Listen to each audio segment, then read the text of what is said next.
Opa, tudo bem? No vídeo de hoje eu quero falar com vocês sobre volumes. Quando executamos um container, todos os dados criados dentro desse container são perdidos. Vamos ver como isso ocorre. Então, por exemplo, vamos executar aqui o container do Ubuntu, com a instrução "-rm", para que ele seja removido logo depois que eu fechar esse container. Então eu entrei aqui no container, estou na raiz, tenho meus diretórios padrões. Se eu criar aqui um arquivo,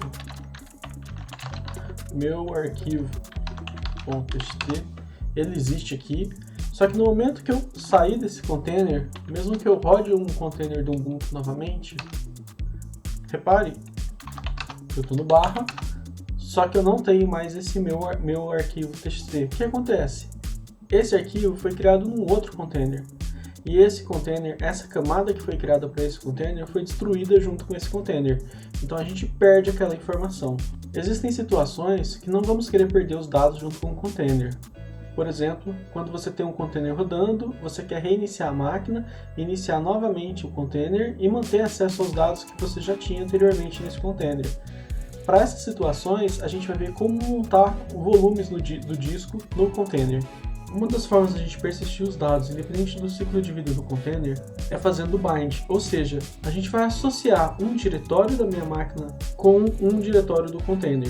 Nesse caso, eu estou rodando aqui um container do Ubuntu e eu estou associando com a flag "-v o diretório home marcelo dados _ubuntu da minha máquina com o diretório seguro do container, tá ok?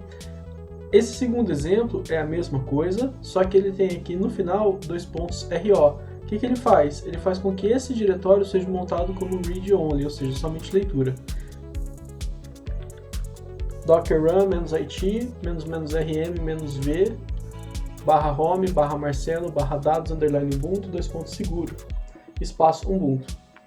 E aí a gente consegue ver agora, estou no barra, se eu der um ls, existe um diretório seguro. Estão vendo?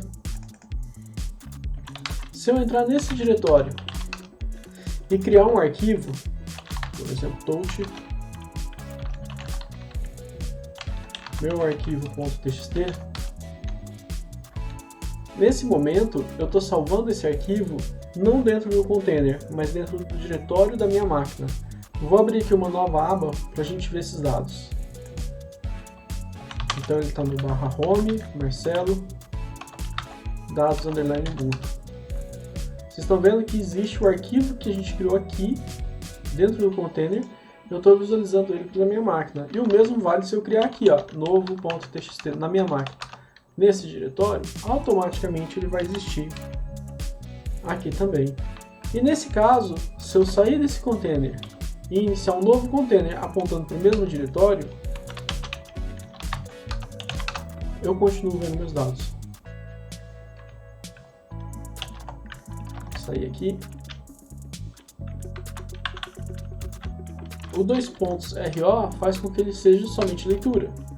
Então, nesse caso, se eu entrar aqui no seguro e tentar criar um arquivo, ele não deixa.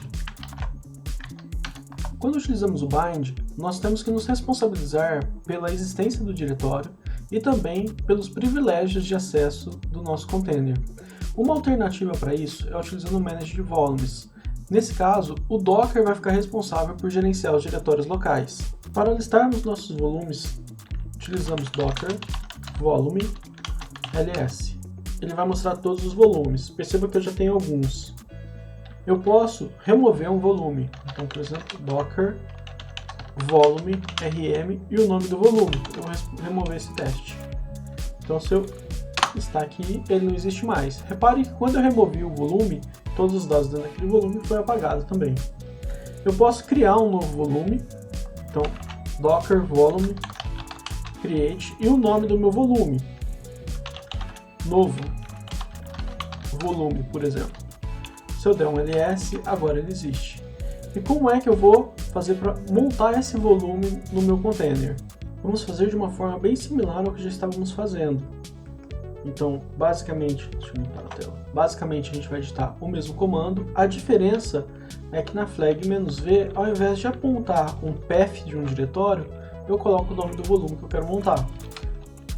Então agora, se eu entrar aqui em /seguro ele está vazio, porque foi um volume que acabamos de criar.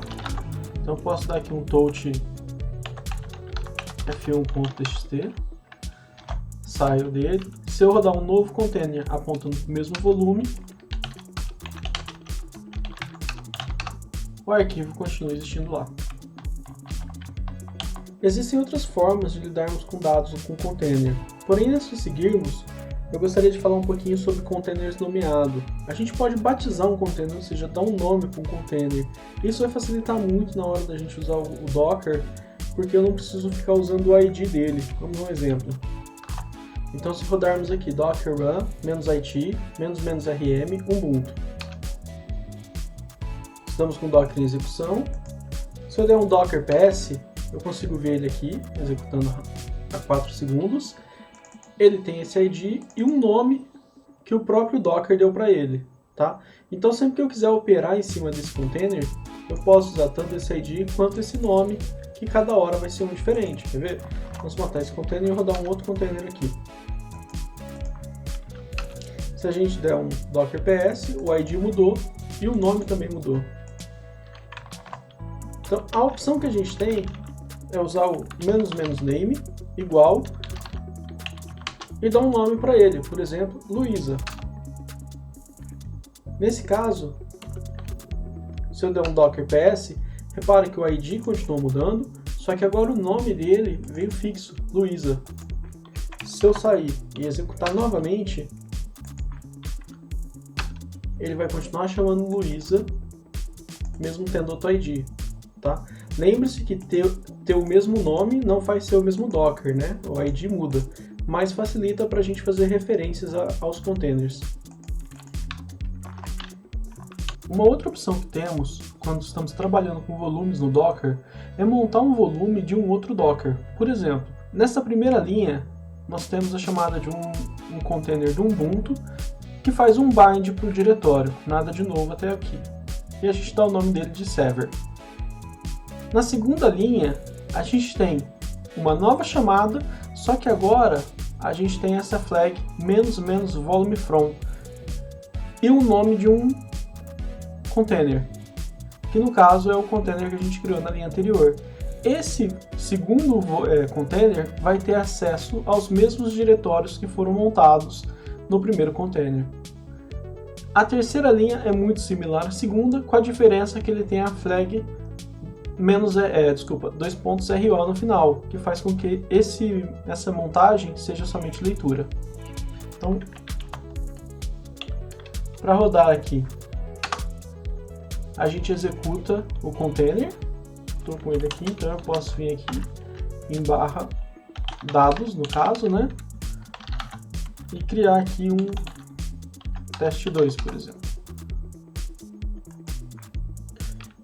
Numa nova aba, um novo terminal, eu vou rodar agora aqui, só que o volume vai ser o volume do server.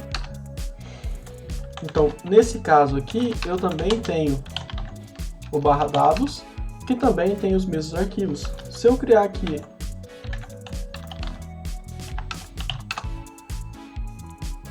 o arquivo test3, repara que eu também estou vendo ele aqui. Então, dessa forma, a gente consegue acessar o volume de um container no outro. Também é possível montar diretórios exportados por NFS, CIF, Samba ou SSH, por exemplo. O link para o vídeo explicando como utilizar o Docker com volumes SSH, NFS e Samba vão estar disponíveis na descrição desse vídeo. Obrigado!